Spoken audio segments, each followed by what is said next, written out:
Hello hi बच्चों। आज हम गेट का प्रॉब्लम सॉल्व करेंगे। ठीक है, गेट 2021 में ईएमटी से जो क्वेश्चन आया था, है ना, उसको सॉल्व करेंगे।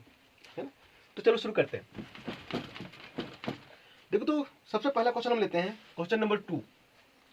है ना, इस क्वेश्चन में ये है, देखो तो इसमें पहले क्वेश्चन पढ़ के सुनाते हैं।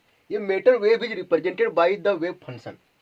है ना, अब देखो तो एक मैटर वेव है जिसको इस वेव फंक्शन से रिप्रेजेंट किया जा रहा है ना, एक्स वाई जेड टी।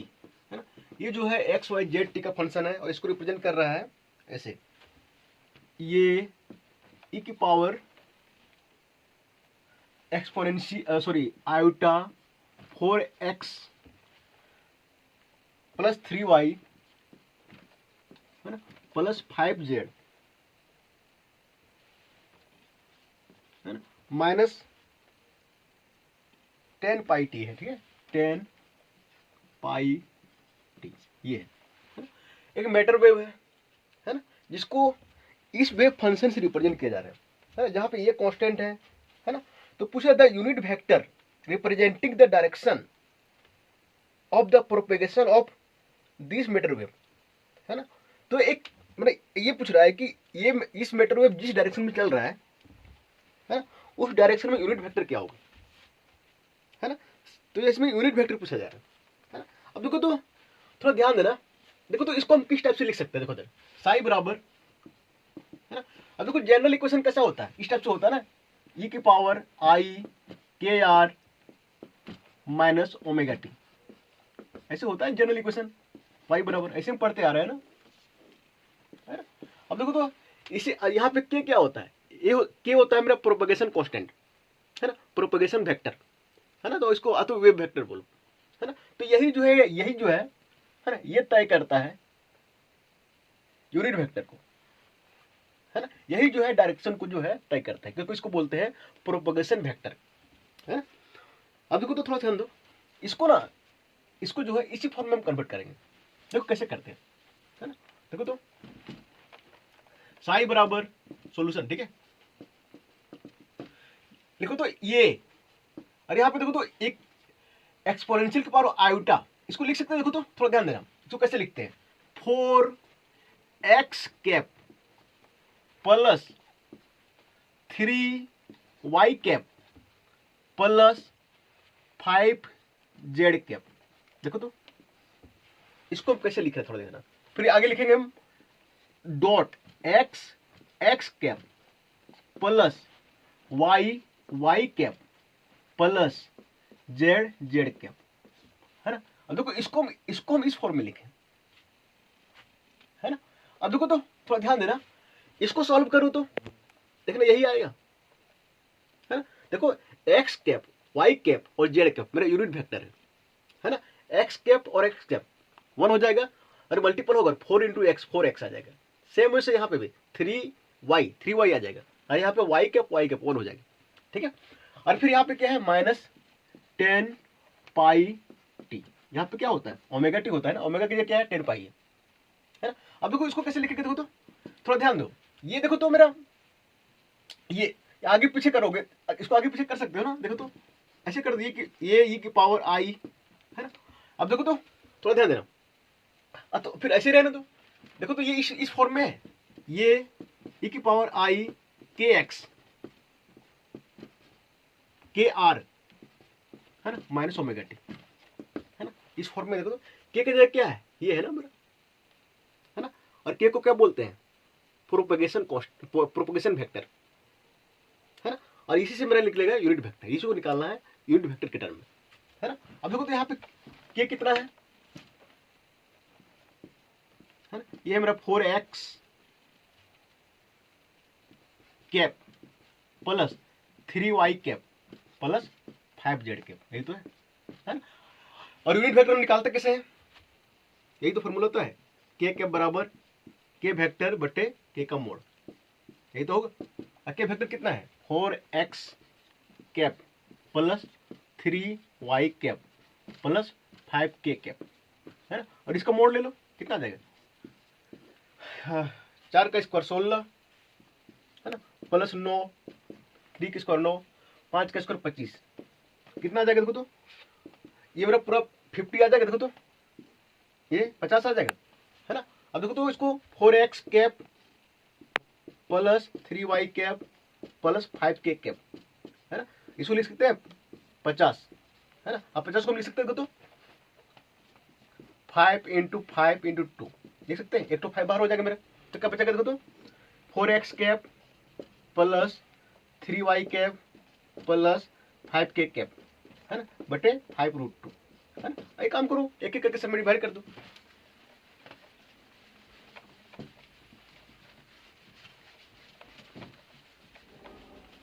तो क्या हो जाएगा देखो तो k कैप, है ना, क्या हो जाएगा 4/5√2 x cap plus 3/5√2 y cap plus 5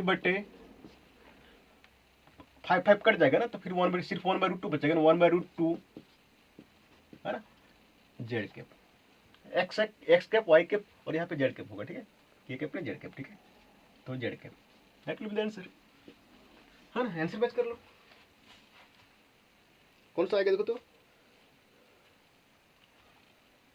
option आ जाएगा 3/5, ऑप्शन ए आ जाएगा, ठीक है,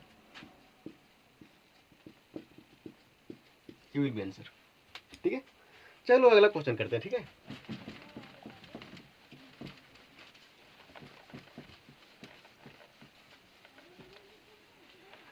जो अगला क्वेश्चन है वो ये है,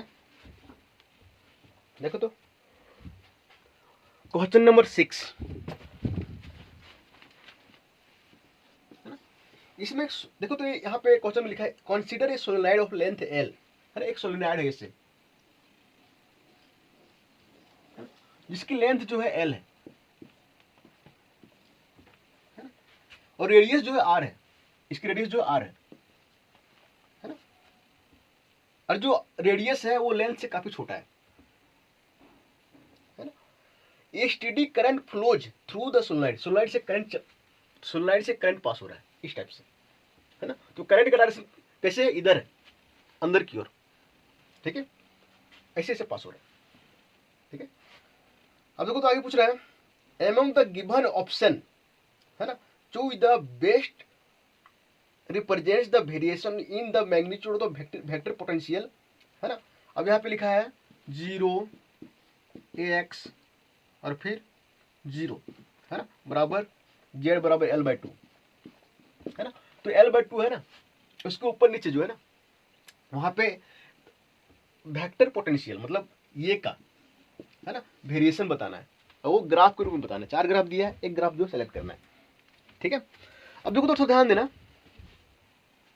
जो वेक्टर पोटेंशियल डायरेक्शन होता है ना, वो करंट का, वो इसका डायरेक्शन करंट की तरफ होता है ना, करंट ऐसे फ्लो कर रहा है ना, इसका भी डायरेक्शन जो है उधर के अंदर की ओर होगा, ठीक है। अब देखो तो ध्यान देना, यहाँ पे एक्स वाई जेड, है, एक्स यहाँ पे 0 दिया है ना, वाई जो यहाँ पे, एक मिनट, ये वाई दिया यहाँ पे, ये फाइव दिया, सॉरी फाइव, है ना। अब देखो तो ये सिलिंड्रिकल फॉर्म में लिया गया है, सिलिंड्रिकल फॉर्म में क्या होता है S5Z, है ना, तो देखो तो थोड़ा ध्यान देना, यहाँ पे क्वेश्चन से ध्यान देना, यहाँ 0 इसलिए दिया है क्योंकि S5Z, है ना, जो एक डायरेक्शन होगा वेक्टर पोटेंशियल का, है ना, वो होगा 5 की तरफ, है ना, S की तरफ नहीं होगा, है ना, और Z की तरफ नहीं होगा, इसलिए यहाँ पे 0 और 0 दिया है, ठीक है। और ये 5 दिया है, ये 5 में हमको निकालना है, मतलब उधर निकालना है वेक्टर पोटेंशियल का वेरिएशन, है ना, सोलेनॉइड के बाहर और सोलेनॉइड के अंदर, ठीक है। तो अब इसको सॉल्व करते हैं, ठीक है।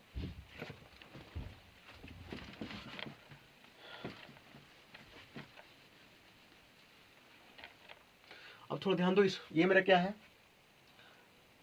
सोलेनॉइड, है ना, और सोलेनॉइड के अंदर क्या होता है, अंदर में जो होता है मैग्नेटिक फील्ड हम लोग पता है B बराबर μ0 n I, और ये किस डायरेक्शन में होगा, इधर जेड कैप है तो जेड कैप में होगा, है ना, और बाहर में कितना होता है, ये इनसाइड होता है ना, और बाहर में कितना होता है 0 आउटसाइड, है ना। बट बच्चों ध्यान देना, जो वेक्टर पोटेंशियल होता है ना, वो अंदर भी होता है और बाहर भी होता है, वेक्टर पोटेंशियल बाहर में 0 नहीं होता है, ठीक है, तो हम निकाल के अभी बताते हैं। ठीक है, देखो तो कैसे निकालेंगे, देखो तो ये होता है ना। अब देखो तो थोड़ा ध्यान देना, इसको मिटा देते हैं। ठीक है, देखो तो मैग्नेटिक फ्लक्स क्या होता है, dot product of magnetic field into area, है ना। क्या होता है, dot product of magnetic field an area, है ना। छोटा सा फ्लक्स निकालना, डी फाई यहाँ पे लेते हैं, है ना। अगर हमको पूरा फ्लक्स निकालना है तो क्या करते हैं, फाई बराबर इंटीग्रेट कर देंगे तो फाई आ जाएगा, तो ये करेंगे बी डॉट डी एस, है ना। अब देखो तो इसको लिख सकते हैं, बी को बी बराबर होता है कर्ल ये डी एस, बी बराबर क्या होता है, कर्ल हम लोग पढ़ चुके हैं, है ना। अब देखो सरफेस इंटीग्रल को अगर हमको लाइन में चेंज करना है, लाइन इंटीग्रल में, तो क्या करेंगे, ये होगा देखो ये डॉट डी एल, यही तो होगा, है ना। तो ये फॉर्मूला होता है, ये बी डॉट डी एस बराबर, है ना, ए डॉट डी एल, इस चीज को यूज करेंगे। ठीक है, चलो मिटा देते हैं। ठीक है, अगर हमको अंदर निकालना, सबसे देखते हैं अंदर में वेक्टर पोटेंशियल का जो है वो उसका क्या वेरिएशन होगा। ठीक है, तो अंदर में देखो, तो अंदर में हम एक लूप लेंगे, है ना। कौन सा लूप लेंगे, एम्पियर्स लूप, इस टाइप से अंदर ले रहे हैं, जिसकी जो सेंटर से जो दूरी है वो स्मॉल आर ले रहे हैं, है ना। कैपिटल आर जो है वो सोलेनोइड का रेडियस है ना। जो स्मॉल आर है हम अंदर में ले रहे थे, स्मॉल आर जो है वो सेंटर से दूरी है ना, इस लूप का, है ना। और यहाँ पे हम वेक्टर पोटेंशियल निकालना चाह रहे हैं, ये कहाँ पे, ये सोलेनोइड के अंदर है। ठीक है, इसी फॉर्मूला यूज करते हैं। ठीक है, अब देखो तो ये होता है ना। अब देखो तो थोड़ा ध्यान देना, इसको पहले लिखते हैं, देखो तो ये, है ना। अब देखो तो ये जो लूप लिए ऐसे है ना, डीएल भी अंदर होगा, है ना। अब डीएल पूरा कितना होगा, 2 पाई आर, है ना। तो सबसे पहले यहाँ पे ये डीएल, है ना, कॉस कितना हो जाएगा 0, क्योंकि ये का डायरेक्शन अंदर की ओर ऐसे, और डीएल भी अंदर की ओर, तो एंगल कितना होगा, 0 होगा ना। तो cos 0 का मान 1। तो आगे देखो तो ये क्या हो जाएगा, बी, है ना, और डीएस, है ना। अब देखो थोड़ा ध्यान देना, ऐसे जो मैग्नेटिक फील्ड का डायरेक्शन है जेड की तरफ है ना, और डीएस भी, अगर लूप का हम सरफेस लेंगे तो सरफेस का डायरेक्शन किधर होगा, इधर की होगा ना। तो दोनों के बीच एंगल कितना होगा, 0 होगा। तो यहाँ पे बी डी एस। ठीक है, अब देखो तो थोड़ा ध्यान देना, यहाँ पे ये, अब डीएल का इंटीग्रेशन करेंगे तो एल, पूरा एल कितना होगा लूप का, 2 पाई आर, है ना। और यहाँ पे मैग्नेटिक फील्ड कितना होता है अंदर में, म्यू एन आई, है ना। और डीएस का इंटीग्रेशन करेंगे ऐसा आएगा, और पूरा सरफेस एरिया कितना होगा, पाई आर स्क्वायर, यही तो होगा। अब देखो तो ये बराबर क्या हो जाएगा, म्यू नोट एन आई, है ना, पाई आर स्क्वायर बटे 2 पाई आर, इधर डिवाइड करेंगे तो अब देखो तो ये पाई पाई कट जाएगा, है ना। और यहाँ पे आर है ना, ये क्या, यहाँ पे देखो तो आर स्क्वायर, यहाँ पे आर बचेगा, फिर एक आर कटेगा, तो है ना। तो देखो तो ये जो है यहाँ पे प्रोपोर्शनल है आर का, इनसाइड, है ना, इनसाइड जो है ये आर का प्रोपोर्शनल है ना। अब आउटसाइड देखते हैं, है ना। आउटसाइड देखो, आउटसाइड ना एक बड़ा लूप ऐसे लेंगे, है ना, और सेम प्रोसेस यहाँ पे करेंगे, यानी थोड़ा सा डिफरेंट है। अब बोलोगे मैग्नेटिक फील्ड जो है बाहर 0 होता है, तो हम वो नहीं लेते यहाँ पे। ठीक है, अब देखो यहाँ पे क्या होगा, हम मान लेते हैं डिस्टेंस जो है यहाँ पे आर है ना, स्मॉल आर, तो क्या होगा, ये इस फॉर्मूला से ये 2 पाई आर, है ना। और यहाँ पे ध्यान देना, थोड़ा ध्यान देना, यहाँ पे जो मैग्नेटिक फील्ड लेंगे ना यहाँ पे, है ना, मेरे लेक्चर देख लेना, मैग्नेटिक फील्ड जो सोलेनोइड का है वही लेंगे, म्यू एन आई। ठीक है, और जो हम एरिया लेंगे ना, हम ये सोलेनोइड का लेंगे, इसका नहीं लेंगे, क्योंकि फ्लक्स जो इसी से पास ऐसे जाएगा ना, फ्लक्स इसी एरिया से पास होगा ना, तो हम यहाँ पे लेंगे पाई आर स्क्वायर। ठीक है, ये लेंगे। ठीक है, अब देखो तो यहाँ पे क्या जाएगा, 2 पाई कट जाएगा, है ना।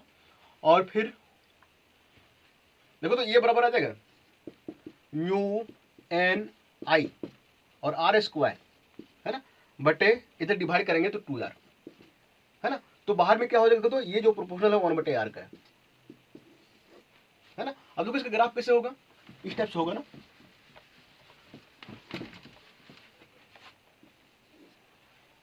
देखो शुरू में जो है r का प्रोपोर्शनल है, बढ़ेगा, है ना। बाद में जो है r का इनवर्सली प्रोपोर्शनल है ना, तो घटेगा, इस टाइप से होगा।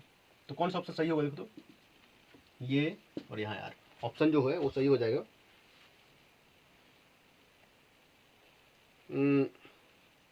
सी हो जाएगा सही, ऑप्शन सी। ठीक है, क्लियर है, चलो ठीक है।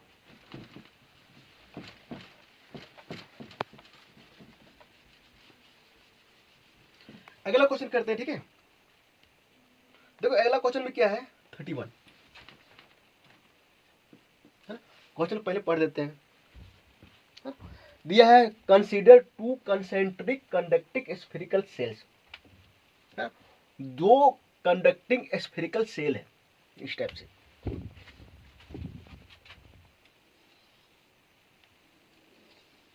है ना, जो कि फिगर में दिखाया गया। द इनर सेल है ये रेडियस, ये इसका रेडियस ये है ना। और ये चार्ज जो रखता है वो प्लस क्यू रखता है ना। द आउटर सेल है ये रेडियस बी, आउटर सेल का जो रेडियस है वो बी है ना। एंड कैरी ये चार्ज माइनस क्यू, ये माइनस क्यू चार्ज रखता है, ठीक है। The empty space between them is filled by ये हेमीस्फेरिकल सेल बाय ए डाइलेक्ट्रिक हैविंग परमिटिविटी E1, है ना।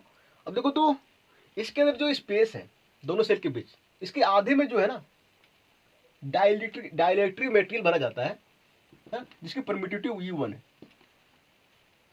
है ना। और रिमेनिंग स्पेस जो ये बच गया, जो अंदर में जो खाली स्थान आधा जो बच गया, है ना, और आधे में जो है सिर्फ एयर है ना, जिसकी परमिटिविटी जो है वो एप्सिलॉन नॉट है ना। तो पूछ रहा है the electric field 8A distance 8A radial distance R from the centre and between the shell. तो ये पूछ रहा है द इलेक्ट्रिक फील्ड, है ना, सेंटर से r डिस्टेंस में, है ना, और बिटवीन द सेल मतलब कहने वाला इस जगह पे कहीं पे, यहाँ पे और तो फिर यहाँ पे, है ना। तो यहाँ पे जो है वो इलेक्ट्रिक फील्ड पूछ रहा है कितना होगा, है ना, सेल के बीच में इलेक्ट्रिक फील्ड कितना होगा। अब देखो थोड़ा ध्यान देना, है ना। ये दो स्फेरिकल सेल है, एक ये एक ये, रेडियस क्या है, ये है बी है ना। और हम लोग गॉस लॉ से पढ़े हैं, क्या पढ़े हैं, देखो तो ये पढ़े हैं, जो टोटल इलेक्ट्रिक फील्ड होता है ना, वो Q इंक्लोज बटे एप्सिलॉन के बराबर होता है, नॉट के बराबर होता है। ये तो होता है, ये तो पढ़े हैं। इसको इधर कर देंगे तो यहाँ पे क्या आ जाएगा, ds बराबर क्या हो जाएगा, Q फ्री चार्ज। ये कौन चार्ज होता है, फ्री चार्ज होता है ना। जब यहाँ पे D आ जाता है ये फ्री चार्ज होता है। D बराबर क्या होता है, एप्सिलॉन E, यही तो होता है, ठीक है। इसी को यूज करने वाले, ठीक है। अब देखो तो कैसे करेंगे, देखो तो थोड़ा ध्यान देना, है ना।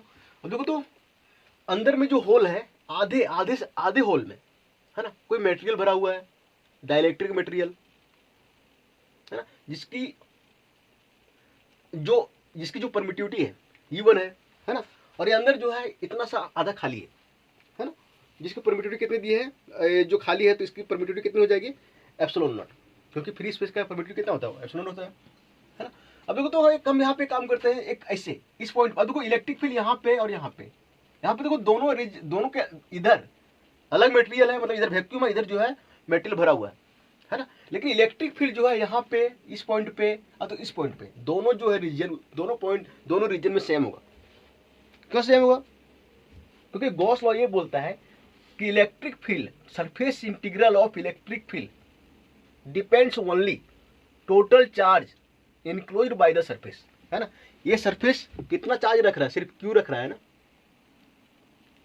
अब देखो हाँ, जब बोलोगे कि यहाँ पे मटेरियल भरे हैं तो यहाँ पे पोलराइजेशन होगा ना, पोलराइजेशन होगा, प्लस माइनस को टूटेगा, बट टोटल चार्ज जो है मिलकर जीरो बना देगा, ठीक है। तो सिर्फ जो है यहाँ, अगर यहाँ इलेक्ट्रिक फील्ड निकालते हैं या तो यहाँ पे निकालते हैं, टोटल चार्ज जो होगा, टोटल चार्ज का जो कंट्रीब्यूशन होगा सिर्फ प्लस क्यू का होगा, है ना। तो देखो तो हम कैसे निकालेंगे, ये लगाते हैं फॉर्मूला डी हाफ के लिए, इधर हाफ के लिए लगाते हैं, ठीक है। अब ये क्या है, क्लोज सरफेस है ना। और क्लोज सरफेस जो है उसका एरिया कितना होता है, 4πr², है ना। मान लेते हैं डिस्टेंस जो है यहाँ पे निकाल रहे हैं और यहाँ पे निकाल रहे हैं, है ना, ये डिस्टेंस आर है ना। इसके लिए हम अलग लिखेंगे और इसके लिए अलग लिखेंगे। तो इधर क्या होगा, देखो तो अब टोटल एरिया कितना है, 4πr², तो 2πr² इधर होगा और 2πr² इधर होगा, है ना। तो क्या होता है D.ds, है ना, बराबर क्या होता है क्यू फ्री, और क्यू फ्री होता है जो इनसाइड में होता है, इनसाइड में कितना है, क्यू है ना। अब देखो इसको दो भाग में तोड़ेंगे हम, डी, है ना, और ds सरफेस। अब देखो ये कितना होगा, देखो इसको तो पूरा तोड़ेंगे डी हो जाएगा, है ना, और सरफेस एरिया, इसको दो भाग में तोड़ देते हैं पहले, ठीक है। क्या होगा, देखो डी बराबर क्या होता है, एप्सिलॉन नॉट ई, एप्सिलॉन ई होता है ना। तो इधर के लिए हम सबसे पहले इधर के लिए ले रहे हैं, यहाँ पे इस पॉइंट पे, है ना, एप्सिलॉन नॉट ई, है ना। अब वेक्टर देखो तो डी ds का डायरेक्शन एक ही होता है, तो cos 0 का मान यहाँ पे क्या होगा ds, है ना, प्लस ये हाफ इधर ले रहे हैं, है ना। तो क्या होगा एप्सिलॉन 1 और ये ds बराबर कितना होगा q, है ना। अब देखो तो इसको बाहर कर दो, एप्सिलॉन e, हाफ का सरफेस एरिया कितना होगा 2πr², सेम वैसे ये बाहर कर दो, e epsilon not e, half का सरफेस एरिया कितना होगा 2πr² बराबर q, है ना। अब थोड़ा आगे मिटा देते हैं, ठीक है। देखो तो यहां से कॉमन क्या क्या आ जाएगा, देखो तो हमको क्या ये निकालना है ना, तो देखो तो ये को कॉमन कर दो, क्या क्या कॉमन आ जाएगा, देखो तो 2πr² e, और फिर क्या बचेगा एप्सिलॉन नॉट प्लस एप्सिलॉन 1, है ना, e नॉट प्लस e1, है ना, बराबर क्या होगा q। अब देखो तो ये रहे ना तो इधर, है ना। अब इसको इधर डिवाइड कर दो, कितना हो जाएगा, देखो तो q बटे 2πr², है ना, और यहाँ पे एप्सिलॉन नॉट और एप्सिलॉन 1, है ना, that will be the answer. और ये डायरेक्शन किधर की ओर होगा, ऊपर की तरफ होगा, आर कैप,